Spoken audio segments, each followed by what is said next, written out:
Hello, this is Joe Pryor, the Virtual Real Estate Team, and I've been a realtor now for 34 years. I've passed 34 years in October.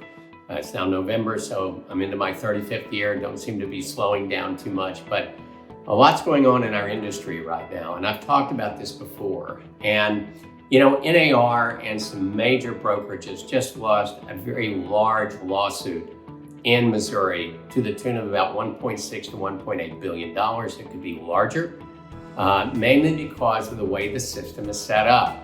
Now, I've always told people that, you know, this is all negotiable in terms of commissions of how realtors are paid, but understand this, I have to be a member of a local board, a state board, and a national board in order to participate in the MLS system. And the MLS is where all products flow that are for sale, where I can look at pendings, I can look at solds, I can do CMAs, I can see what's going on if a market is trending positively or negatively within a major metropolitan area of Oklahoma City or even Tulsa.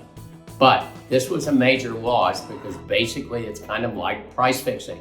In other words, you've got to put into the MLS compensation that the buyer's agent gets. And so the seller ends up paying compensation for the listing realtor selling the home and the buyer's realtor helping them to buy the home. So compensation's got to be in there, but you can put zero if you want, but it's kind of a convoluted system in that particular respect. And a lot of people, you know, are saying, hey, you're totally controlling this.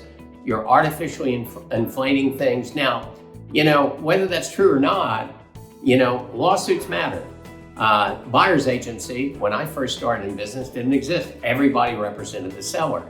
And a class action lawsuit out of Edina, Minnesota, changed the whole market. It didn't create a law, it created a common law. And so buyer's agency was born a long, long time ago. Now there are 7 more lawsuits similar to this going on in the United States at this time. And any one of these can be very, very successful. Now, there's going to be an appeal, obviously.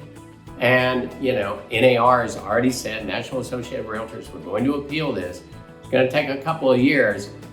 My feeling is that this is going south for the way that we've systemized real estate. Now, I've always kind of taken a different look at this. I've seen this coming 10 years ago. And I don't want to get into all the changes I see, but I tell you what, this fee-based situation, I think we're going to go to laundry list or grocery list. In other words, I think I'm going to hand you a piece of paper if I was a listing realtor or I'm working with a buyer and saying, here, this costs $100, this costs $2,000. You choose, you know, what you want. And this compensation mode that we've done is going to probably go away. Now, what can also go away, and I've seen this, is major franchises are telling their members, you know, RE/MAX being one of them, which is a big franchise, that you do not have to be a member of the National Association of Realtors anymore. That's a big deal. Now, there's also a possibility, and there's been lawsuits against the MLS, that that's going to change. Now, I don't do business that way. My business is investors. I work with investors and I work with the builders. I don't go through the MLS.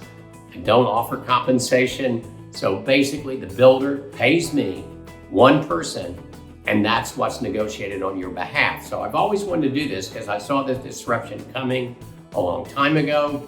I've been involved in leadership, so I understand this. So things are going to change immediately, but understand this, question everything.